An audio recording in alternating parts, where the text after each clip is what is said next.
Hello, my name is Lourdes with Virtual Telesolutions. I am an advanced ProAdvisor for QuickBooks Online with a QuickBooks Online accountant firm sitting at an elite tier. And today I'm going to go over fixing banking error 106. So banking error 106 means QuickBooks is unable to locate your account on your bank or financial institution's website. And this usually happens when the account is closed. So I'm going to go ahead and take you on some tips and tricks to troubleshoot error 106 here today. So let's go ahead and get started. So right away, I'm in a regular browser window here. And if I'm experiencing any sort of error code issue for whatever reason, just to ensure it's not a cache and cookie issue for a browser related issue for whatever reason, and not having to officially clear cache and cookies, we can go into new Incognito Window in the Google Chrome browser. So if I'm dealing not just bank error codes, but just any issue, any weird glitchy thing that's happening with QBO for whatever reason, I'm just going to go straight to new Incognito Window.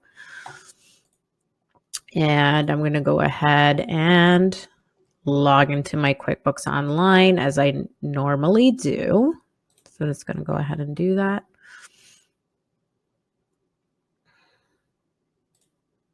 And this is just a QBO test account for Canada that I am working in right now.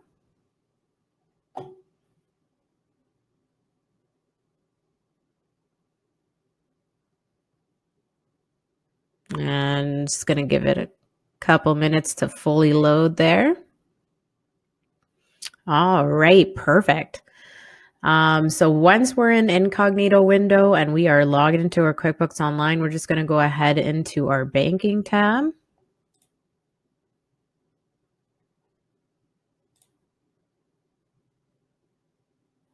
And I'm just going to close a couple things here that are going to want to pop up.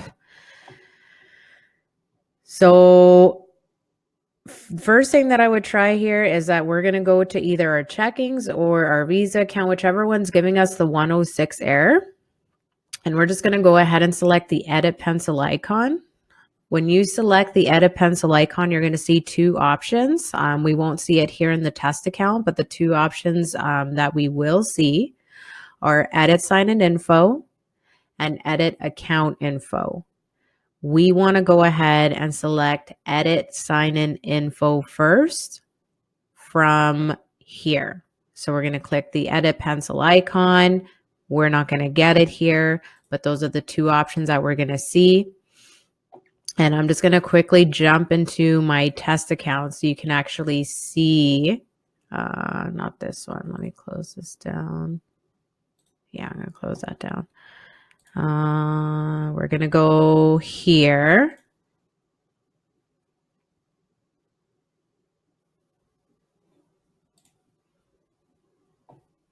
So once you select edit sign-in info, you're going to look, it's going to bring you to this area here. This is what it's going to look like. We just want to go ahead and select our financial institution. From here, I would take it for a little bit of a test run to see if we can log into our account and view our active accounts, what have you. Make sure that you can get in there, see your information.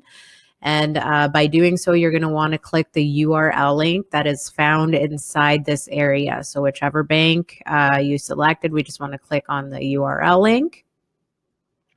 It's going to take us to the home page of our bank or credit card. And we just simply want to go ahead and log in, make sure everything is in order.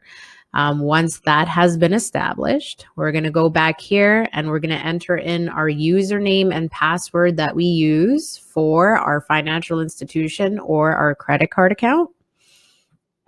And just update that information. And then follow through with the connection until we see that kind of green circle with the check mark that says it has successfully connected, all that kind of good stuff.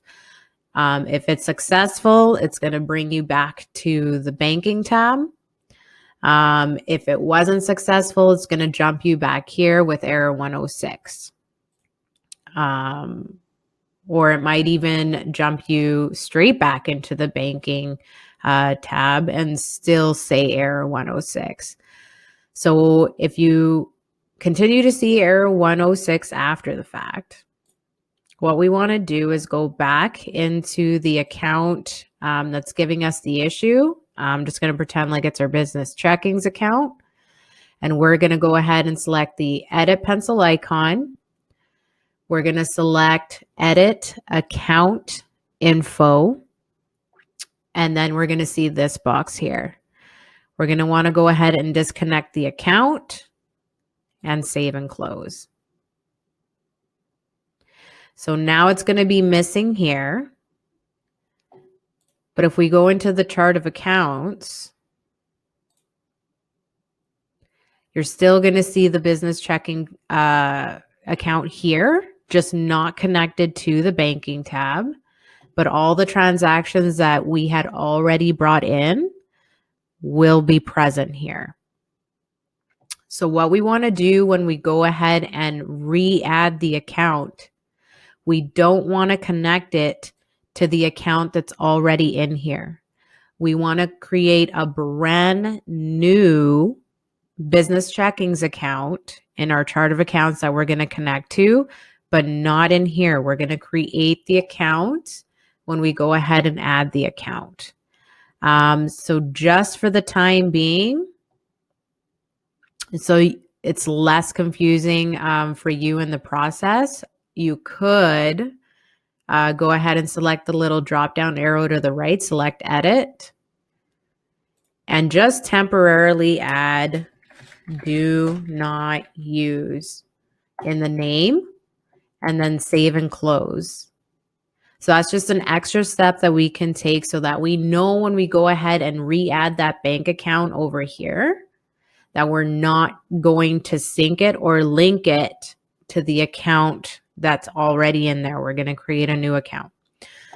So we're going to select the green add account icon. We are going to select our financial institution or credit card, and we're going to follow the process through. Because this is a test account, I can't get to the part that is the most important, but I'll just go over it here right quick.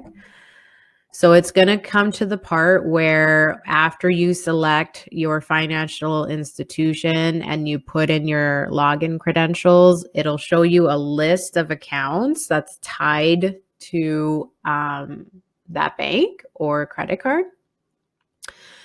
And then you get to pick and choose which accounts you kind of want to connect into QBO or bring in.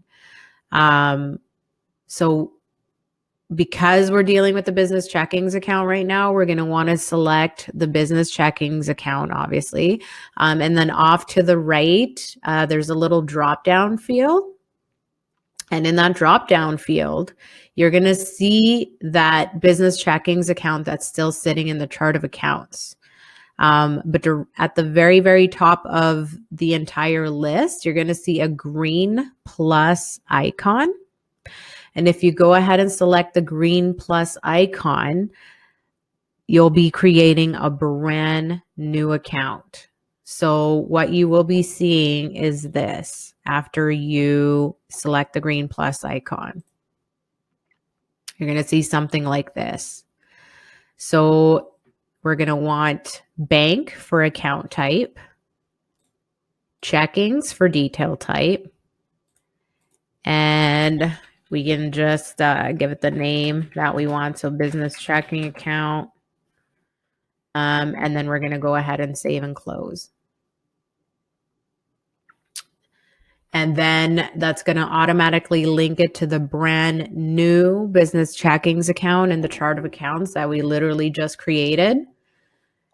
And we're going to give it the date range of transactions that we want to bring in. Down on the bottom left, you'll see an opportunity to select how far back you kind of want to go. Sometimes even a custom date period that you can bring in. And then we're just going to go ahead and continue on with the process to finalize the connection. Once that is done, you're going to see your account present here as it was, and hopefully that connection issue has resolved itself once you connect to a brand new chart of account. So when that happens, when you get the connection once again and connected to the new bank account and chart of accounts, what ends up happening is that we double up in the accounting chart of accounts. So you're going to see two business checking accounts that are the exact same, except one of them is going to have a left and right arrow over here and over here. I'll show you, very similar to like this. So see how this one is the credit card? These left and right arrows just means that it's a connected account back in the banking tab. So one of these is going to have that. We want to leave that one alone. So we're going to go to, technically this one here is the one that should have the left and right arrow. So what we want to do is that we're going to change the name type and detail type on the duplicate account. So sorry, not the duplicate, the older account, to merge it to the new one that we just created and created a new connection with. So we're just going to go underneath the actions column. We're going to select the little drop down triangle. We're going to select edit, and we're going to change the name so that it's matching the other one to a T. So, and I called it business checkings account actually. So let's go like this. So account type banking, detail type checking, name business checking. Sorry about that. And we're just going to go ahead and save and close. So you're going to see this. The name is already being used. Would you like to merge the two? We want to say yes. And so now what we did is that we brought that old account into the new account, and then all the transactions are going to be into the new business checkings account. You definitely want to do this before you start bringing in transactions from the banking tab, just to ensure that you don't have any duplicate transactions, all that kind of good stuff. So once you're done merging the two accounts together, I always like to just double check that open equity balance transaction just to make sure it's correct. So depending on how far you are on your reconciliation, I wouldn't go into the account history for the business checkings account. I would just go straight into the open balance equity account. So if we just type in open in the search bar in the chart of accounts, sorry about that, we will see our open balance equity account. So let's go ahead and select account history. And in here, we will see that open balance equity transaction for the business checkings account. We just want to go ahead and give it a quick glimpse. We're going to looking for the date, the amount, of course, all that kind of good stuff, just making sure it's okay. So once that's been double checked, we are good to go. We got a brand new connection in the banking tab, which should resolve error 106. We cleaned up the duplicate account in the chart of accounts to make it as one, and we're checking the open balance equity transaction to make sure that it's still correct. And that is bank error 106. Now, if you went ahead and tried all these steps and then you're still getting an error 106 issue, and you logged in, your bank accounts are working properly, there's no issue there, and then on top of all that, you did everything that we did here today on the video, then absolutely reach out to QuickBooks Online support, because they will then issue you a bank escalation ticket to go ahead and assist you in resolving error 106. But that tip and trick that I just showed you here today should help and assist with that bank error code. I want to thank you so much for watching.